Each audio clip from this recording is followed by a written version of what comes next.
आइए अद्भुत कथा आपको बताएं। बड़ी सुंदर कथा है। हरितालिका व्रत, जिसे हिंदी में तीज व्रत कहा जाता है, सुहागिनों के अखंड सौभाग्य का रक्षक यह हरितालिका व्रत है, जो पूर्वी उत्तर प्रदेश, मध्य प्रदेश, राजस्थान, बिहार और झारखंड आदि प्रांतों में भाद्रपद शुक्ल तृतीया को सौभाग्यवती स्त्रियां अपने अखंड सौभाग्य की रक्षा के लिए बड़ी श्रद्धा और विश्वास और लगन के साथ हरितालिका तीज व्रत का व्रत रखती हैं। जिस त्याग, तपस्या और निष्ठा के साथ स्त्रियां यह व्रत रखती हैं वह बड़ा ही कठिन है। फलाहार की बात छोड़ दीजिए, माताएं तो जल भी नहीं पान करती हैं, दिन भर वैसे रह जाती हैं बगैर पानी के। बड़ी निष्ठा के साथ सौभाग्य द्रव्य एवं वायन छूकर ब्राह्मणों को दान भी देती हैं। इसके बाद ही जल आदि पीकर पारण करती हैं। इस व्रत में मुख्य रूप से शिव, पार्वती तथा गणेश जी का पूजन होता है। इस व्रत को सर्वप्रथम गिरिराज नंदिनी उमा ने किया था, जिसके फलस्वरूप उन्हें भगवान शिवपति रूप में प्राप्त हुए थे। इस व्रत के दिन स्त्रियां वह कथा भी सुनती हैं जो पार्वती जी के जीवन में घटित हुई थी। उसमें पार्वती के त्याग, संयम, धैर्य तथा एकनिष्ठ पातिव्रत धर्म का प्रकाश डाला गया है, जिसमें सुनने वाली स्त्रियों का मनोबल ऊंचा उठता है। कहते हैं, दक्ष कन्या माता सती पिता के यज्ञ में अपने पति शिव जी का अपमान सह न सकी और जोगाग्नि में दग्ध हो गई। तब वे ही मैना और हिमवान की तपस्या के फलस्वरूप उनकी पुत्री के रूप में, पार्वती के रूप में जन्म लिया, प्रकट हुई। इस नूतन जन्म में भी उन्होंने अपनी पूर्व स्मृति अक्षुण्ण बनी रही और वे नित्य निरंतर भगवान शिव के ही चरणार बिंदों में चिंतन करती रहीं, भगवान शिव का भजन करती रहीं। जब वे कुछ वयस्क हो गई तब मनो अनुकूल वर की प्राप्ति के लिए पिता की आज्ञा से तपस्या करने लगी। एक छोटी सी लड़की पार्वती शिव शंकर पूजा करती थी, वह पूजा करने लगी, चिंतन करने लगी। उन्होंने वर्षों तक निराहार रहकर कठोर साधना की। जब उनकी तपस्या फलोन्मुख हुई तब एक दिन देवर्षि नारद परीक्षा लेने के लिए आए। नारद जी महाराज गिरिराज हिमवान के यहाँ पधारे। हिमवान ने अहोभाग्य माना और देवर्षि की बड़ी श्रद्धा के साथ निष्ठा के साथ सेवा किया।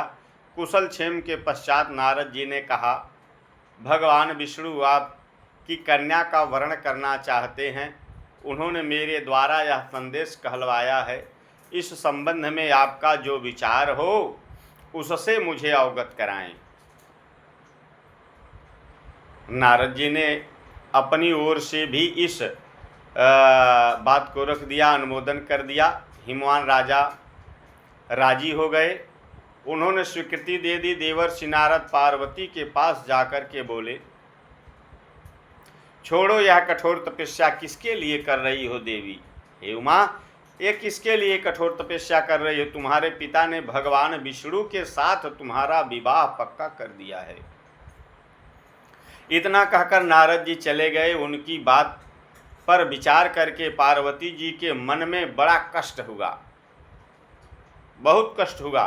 वे मूर्छित होकर पृथ्वी पर गिर पड़ी। सखियों ने उपचार में होश में आने के लिए उनके ऊपर जल का छिड़काव किया और जब वह होश में आई उन्होंने उनसे अपना शिव विषयक अनुराग सूचित किया कि सखी, यदि मेरी प्रीति है तो बाबा भोले बाबा के चरणों में प्रेम है, अन्यथा मुझे और किसी की आवश्यकता नहीं है। अरे मिलहि शंभु नता रहूं कुमारी। अगर मुझे भोले बाबा पति के रूप में मिलते हैं, मेरा वर्ण करते हैं, तब तो ठीक है, नहीं तो मैं कुंवारी ही रह जाऊंगी। सखिया बोली, तुम्हारे पिता तुम्हें लिवा जाने के लिए आते ही होंगे, जल्दी चलो, हम किसी दूसरे गहन वन में जाकर छिप जाएं। सखियों ने कहा कि यहाँ से चलिए, नारद बाबा हैं ना। सब बात पिताजी को मालूम हो गई। आते ही होंगे आपके पिताजी, क्या किया जाए, यहाँ से थोड़ा आगे बढ़ा जाए, थोड़ा चल दिया जाए, नहीं तो अभी पिताजी आते होंगे आपको लिवा जाने के लिए।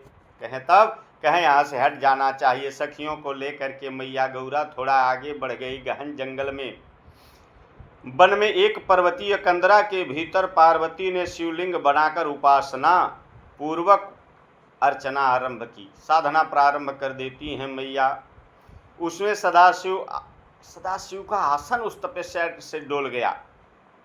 अरे कछु दिन भोजन बारी बतासा, अकीन कठिन कछु दिन उपवासा, बेल पाति मही परी लुकाई, सम्मद सहस मूल फल खाई।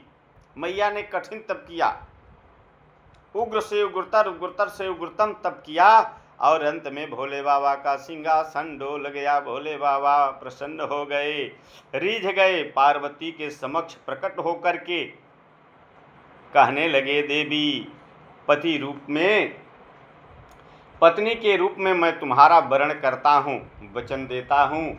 और वचन देकर के भगवान भोले बाबा अंतर्ध्यान हो गए।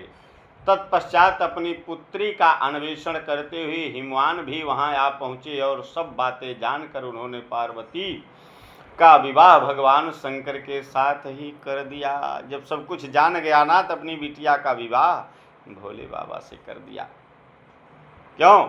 मैया ने कहा, हर जन्म कोटि लगी रगर हमारी, जन्म कोटि लगी रगर हमारी, बरहूँ शंभु न तरहूँ कुमारी। अगर मैं वरण करूँगी ना तो भोले बाबा का, नहीं तो कुंवारी रह जाऊंगी। जब यह पिताजी जान गए, तब विवाह भोले बाबा से कर दिए। अंततः पार्वती के इस अविचल अनुराग की विजय हुई। देवी पार्वती ने भाद्रपद शुक्ल तृतीया हस्त नक्षत्र में आराधना की थी, इसीलिए इस तिथि को यह व्रत किया जाता है भैया। तभी से भाद्रपद शुक्ल तीज को स्त्रियां अपने पति को दीर्घायु के लिए तथा कुमारी कन्याएं अपने मनोवांछित वर की प्राप्ति के लिए हरतालिका तीज का व्रत करती चली आ रही हैं। जो इस व्रत को करती हैं नारियां, कुंवारी बहनें, उनका हर मनोरथ पूर्ण होता है।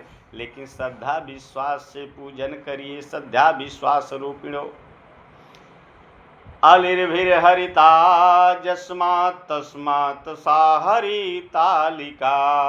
सखियों के द्वारा हरि गई इस व्युत्पत्ति के अनुसार व्रत का नाम हरितालिका हुआ। इस व्रत के अनुष्ठान से नारी को अखंड सौभाग्य की प्राप्ति होती है, इसलिए इस व्रत को करना चाहिए। यह बड़ा उत्तम व्रत है नारियों के लिए। जो इस महात्म को सुनता है हर मनोरथ पूर्ण हो जाता है। बोलिए शिव पार्वती भगवान की जय। माता पार्वती की जय।